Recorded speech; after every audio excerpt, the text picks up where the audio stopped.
We sit at the pinnacle of safety and abundance, blind to our brutal origins. Rewind 56,000 years.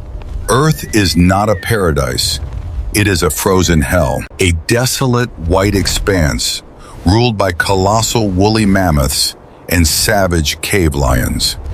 Yet, stepping into this unforgiving wasteland was a different kind of apex predator, the Cro-Magnon. They did not merely survive, they turned the Ice Age into their theater. When their bones were first unearthed, science was stunned. They were too massive, too terrifyingly robust to be modern humans.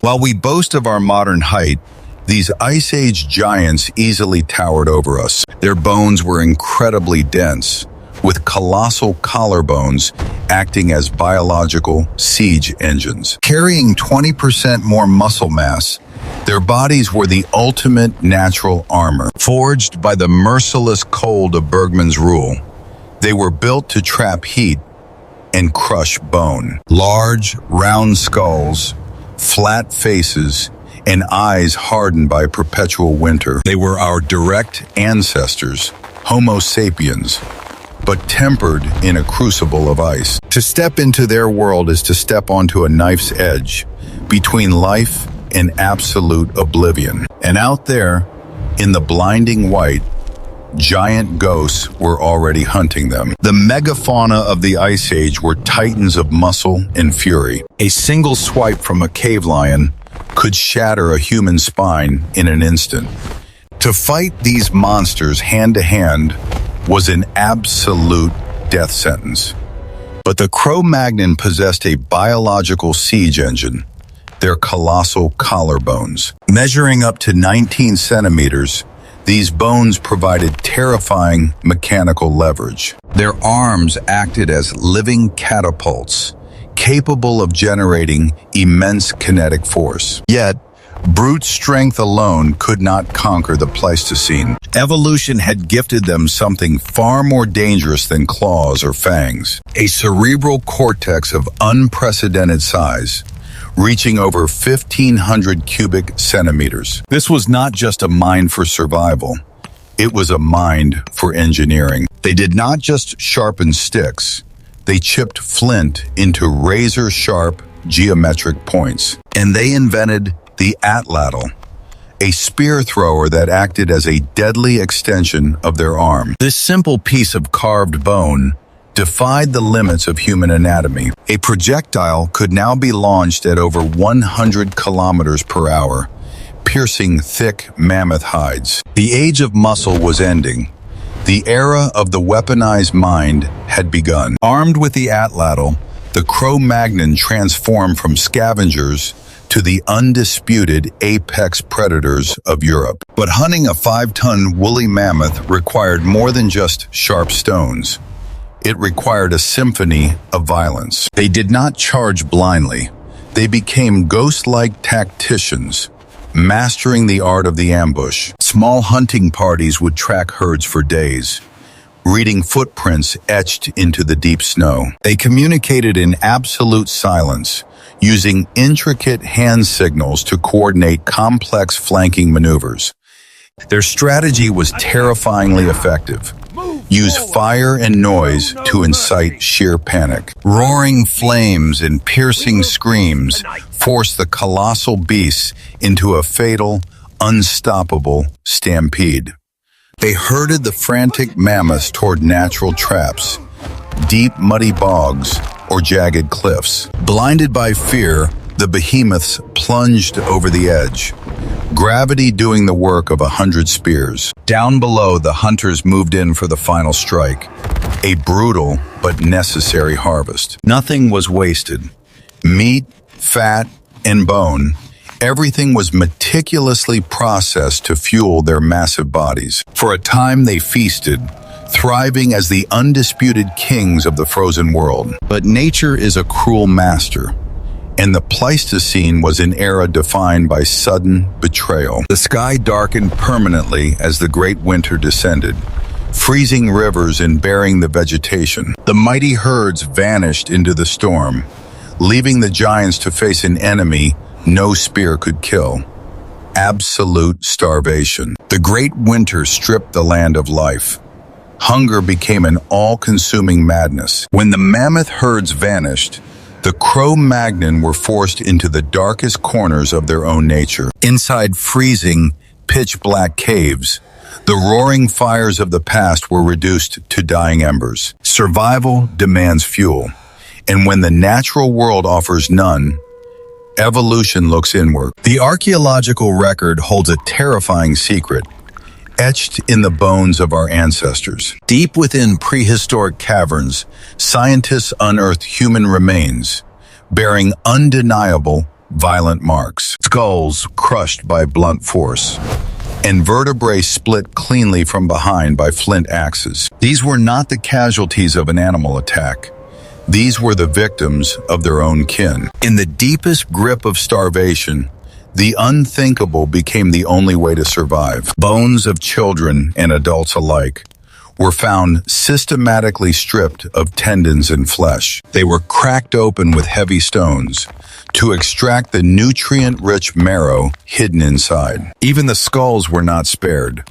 Meticulously shaped and hollowed out, they were transformed into macabre drinking bowls, chilling monuments to a desperate era. It is easy to judge them as monsters from the comfort of our modern world. But just as darkness threatened to swallow their humanity entirely, a flicker of something miraculous appeared. In the unforgiving ice, empathy is a luxury evolution rarely affords. Yet, beneath the brutal exterior of the Cro-Magnon beat a profoundly human heart. The same hands that cracked bones for marrow also tended to the weak and the broken. Scientists discovered a remarkable skull of a prehistoric woman, severely fractured by a violent blow. In the wild, a crippling head injury is an immediate death sentence. But the bone tells a different story.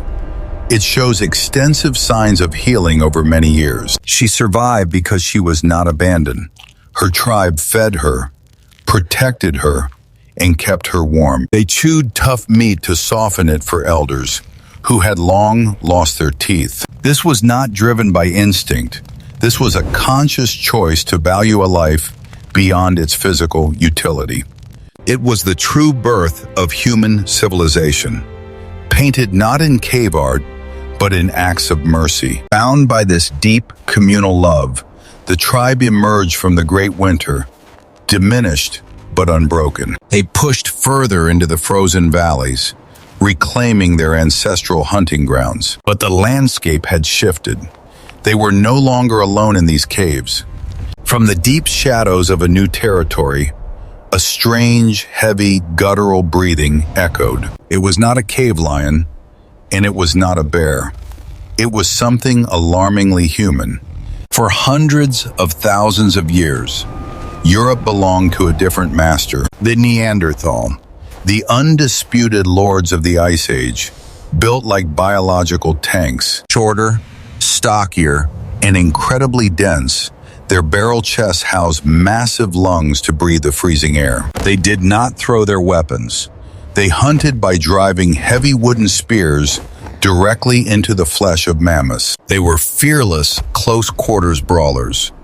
And now the Cro-Magnon stood in their territory. Two species of humans, face to face in a brutal, shrinking world. There was no diplomacy in the Pleistocene. There was only the absolute law of survival. The initial encounters were violent, a terrifying clash of muscle, bone, and stone. Up close, a Neanderthal could snap a Cro-Magnon's arm with agonizing ease. But the newcomers possessed the atlatl, striking with deadly precision from afar. Blood painted the snow as the two greatest predators on Earth fought for the same caves. Skulls found with vicious cut marks tell a dark tale of prehistoric warfare. The Neanderthals fought fiercely, defending the only home they had ever known. It seemed destined to end in absolute genocide, one species wiping the other from existence. But amidst the slaughter, the shadows concealed a far more complex secret, one written in our very blood. The story of our species is not just written in the ash of burned battlefields. In the quiet, frozen nights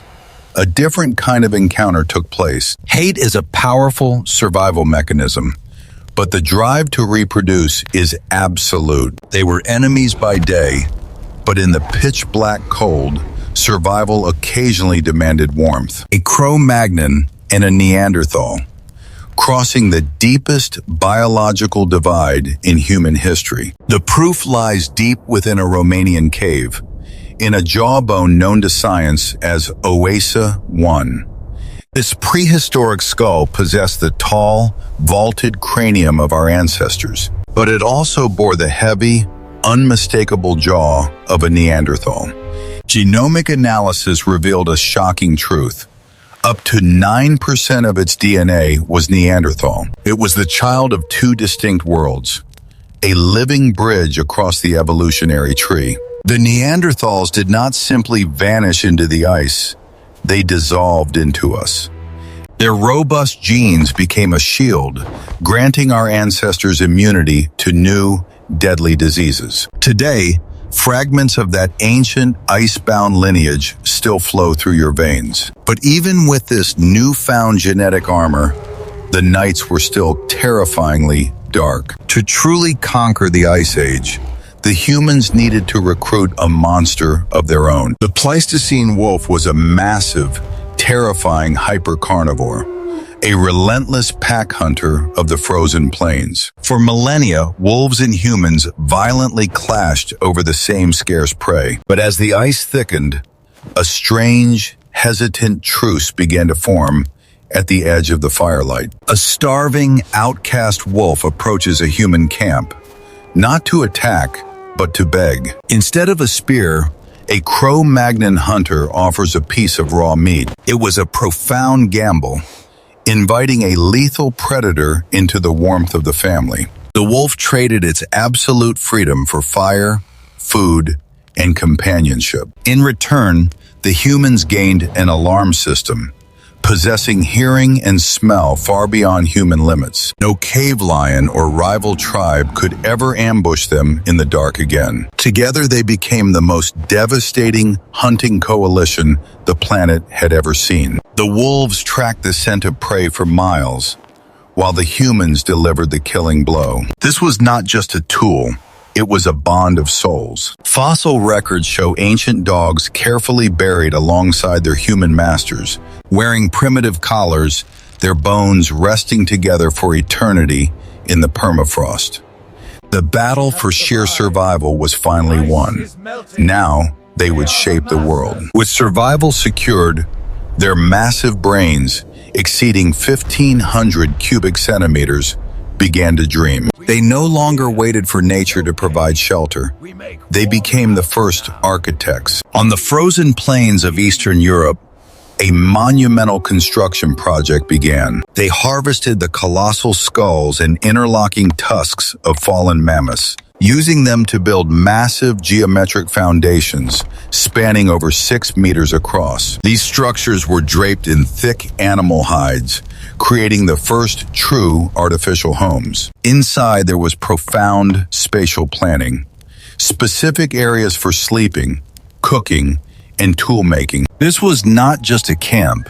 It was the very blueprint of modern urban planning. Their minds expanded far beyond their immediate horizons, seeking connections across the ice. They established the world's first intercontinental trade networks, spanning hundreds of kilometers. Rare obsidian and seashells from distant oceans were traded like prehistoric currency. They possessed food, warmth, alliances, and an economy.